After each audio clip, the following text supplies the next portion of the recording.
Misteri Rumah Warisan Nenek. Bab 1. Hati-hati di jalan ya, Sya. Kabari Mama jika sudah tiba di rumah nenek. Mama berpesan sambil mengecup keningku. Hari ini aku akan pergi ke rumah nenek di kampung. Rencananya aku ingin menetap di sana. Rumah itu kosong, semenjak nenek meninggal 5 tahun yang lalu. Rasa penat tinggal di kota membuatku semangat saat papa menawariku mengurus perkebunan kelapa sawit peninggalan nenek. Daripada nganggur dan keluyuran tiap malam, lebih baik kamu ke kampung mengurusi kebun kelapa sawit peninggalan almarhumah nenek saja, Sya, ujar papa saat itu.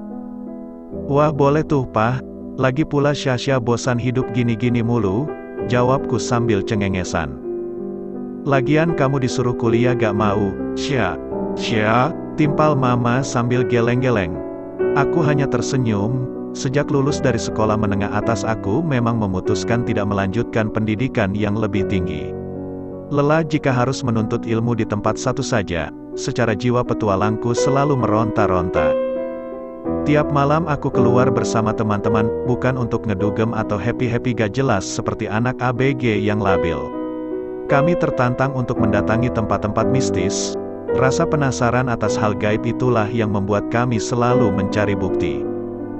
Walau sudah banyak tempat-tempat yang katanya angker, aku datangi, tapi belum satu pun yang terlihat nyata di mata.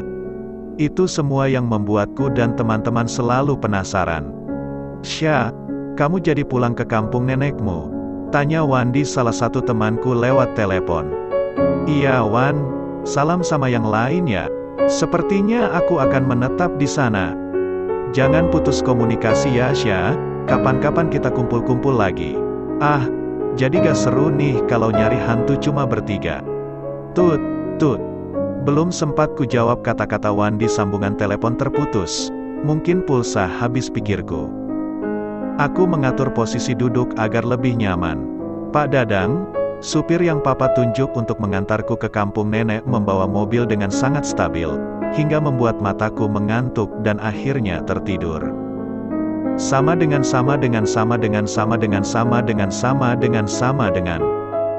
Aku terbangun saat mobil terasa berhenti. Kulihat Pak Dadang tidak ada di balik kemudi.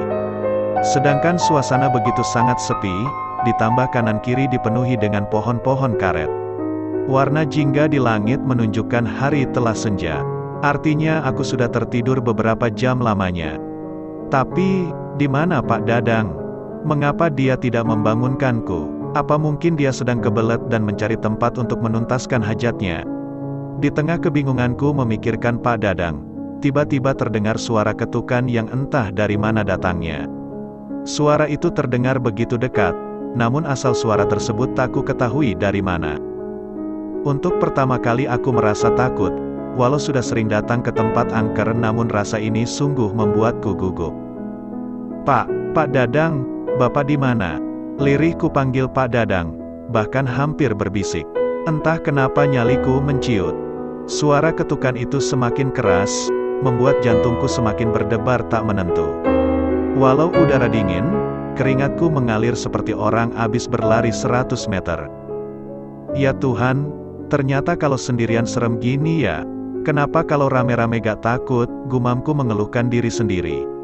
Ku cari-cari gawai yang tadi sebelum tidur ku simpan di dalam tas. Namun sialnya tidak ada sama sekali sinyal di gawai itu. Hanya telepon darurat. Iya aku ini sedang darurat. Tapi masa harus telepon Pak Polisi sih? Cekak. Aku berdecak kesal. Saat situasi seperti ini keadaan sangat sering tak mendukung. Aku berpikir keras harus melakukan apa, menunggu Pak Dadang atau keluar untuk mencarinya. Tiba-tiba rasa kebelet pun ikut menyerangku, seakan bahagia menambah penderitaan yang sedang kualami ini. Tahu gini aku gak tidur tadi, sesalku karena sudah tertidur lumayan lama. Ini semua salah Pak Dadang, ngapain juga ninggalin aku gak pakai pamit. Awas aja bakal kuadukan pada papa. Aku mulai kesal dan menyalahkan Pak Dadang. Andai dia pamit akan pergi kemana, mungkin aku tidak akan merasa setakut ini. Sedangkan di luar sana, suara ketukan yang muncul tenggelam pun membuat jantung seperti loncat-loncat. Sementara aku terdiam dan berpikir harus melakukan apa, terlihat Pak Dadang muncul dari balik semak yang ada di perkebunan karet. Hati ini terasa lega, amarah yang tadi sempat meluap pun mereda. "Bapak kok gak pamit aku dulu, sih?" kataku saat Pak Dadang sudah kembali duduk di balik kemudi. "Kenapa diem aja, Pak? Bapak sakit?" tanyaku lagi, melihat Pak Dadang yang hanya diam. Pak Dadang hanya menggeleng. Kulihat dari kaca depan wajah Pak Dadang datar dan pucat. "Bapak dari mana barusan?" Tanpa menjawab, Pak Dadang mengarahkan telunjuknya ke tengah perkebunan karet.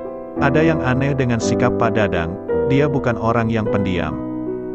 Aku sangat mengenal Pak Dadang, supir kepercayaan papa ini menyayangiku seperti putrinya sendiri. Lantas mengapa saat ini dia bersikap dingin? Pasti ada yang terjadi. Apa mungkin dia ada masalah? Fikirku menerka apa yang sedang terjadi pada Pak Dadang. Walau sudah duduk di balik kemudi, Pak Dadang tidak melakukan apapun. Dia hanya diam. Kuperhatikan dari kaca depan, sorot mata Pak Dadang kosong. Saat sedang memperhatikan Pak Dadang, tiba-tiba dia pun mengarahkan pandangannya ke arah kaca. Aku tersentak, mata Pak Dadang melotot seakan hendak keluar. Keringat dingin yang tadi sudah hilang, kini mulai membasahi tubuhku lagi. Aku sangat yakin dia bukan Pak Dadang. Pak Dadang mempunyai sifat kebapaan, dan lagi pula tak lazim orang yang melotot bola matanya seperti hendak mencolot keluar. Siapa orang yang mirip Pak Dadang ini, orang atau? Aku mulai menerka-nerka sambil berpura-pura sibuk dengan gawai di genggaman tangan. Aku tak yakin dia manusia, tapi jika memang bukan Pak Dadang, lalu kemana Pak Dadang yang asli? Hempa, aku kebelet nih. Tolong tunggu sebentar, aku mau keluar, ujarku mencari alasan, agar bisa keluar dari mobil, dan mencari di mana Pak Dadang. Aku sangat yakin, dia bukanlah Pak Dadang, melainkan jin usil yang bentuknya menyerupai Pak Dadang. Salah jika jin ini mau bermain-main denganku. Tak semudah itu dia mengecoh seorang Syasya. Tanpa menunggu jawaban dari dia yang mirip dengan Pak Dadang, kutarik tuas kunci mobil. Nihil, sepertinya pintu mobil telah terkunci otomatis dari tombol-tombol yang ada di dekat kemudi. "Jangan halangi aku untuk keluar, hei kau jin usil," ujarku sambil menatap wajahnya dari kaca depan. Walau jujur, hati terasa dak-dikduk dengan situasi yang aku alami saat ini. Untuk pertama kali, berhadapan langsung dengan makhluk halus. Lebih parah lagi, aku hanya sendiri. Pak Dadang teman satu-satunya dalam perjalanan ini pun entah di mana keberadaannya. Namun, aku tak mau kalah dengan rasa takut. Semakin rasa takut ini terlihat, maka dia jin yang usil akan semakin suka mengganggu. Aku harus bisa melawan, derajat manusia lebih tinggi dari jin seperti dia. Kulafalkan ayat-ayat suci Al-Quran, sambil terus menatap wajah Pak Dadang palsu dari arah kaca depan. Lagi-lagi dia memutar bola matanya menatapku dari kaca, kali ini matanya berbentuk bulat sempurna benar-benar seperti hendak mencolot keluar. Ya Allah, aku berlindung dari godaan syaitan yang terkutuk, teriakku, saat melihat sosok yang mirip dengan Pak Dadang menyeringai dan menyembullah kedua taring dari sela giginya. Hua, Allah, Allah, Allah. Pertahananku hancur, terlihat jelas sosok itu kini memutar kepalanya hingga wajahnya tepat mengarah ke belakang dan menatapku. Seketika, wajahnya berubah hancur dan dipenuhi belatung berbau busuk. Hua, Papa tolong, aku semakin histeris. Di saat situasi seperti ini aku melakukan hal yang sama dengan yang banyak orang lakukan ketika takut, lupa ayat-ayat suci Allah.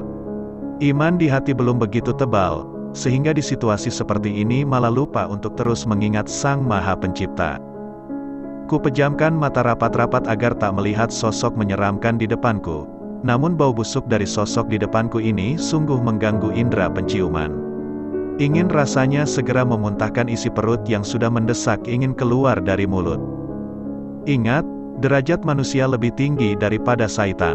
Maka dari itu jangan pernah takut dengan mereka, sebut nama Allah. Tiba-tiba kata-kata Pak Ustadz guru ngajiku seperti terdengar di telinga.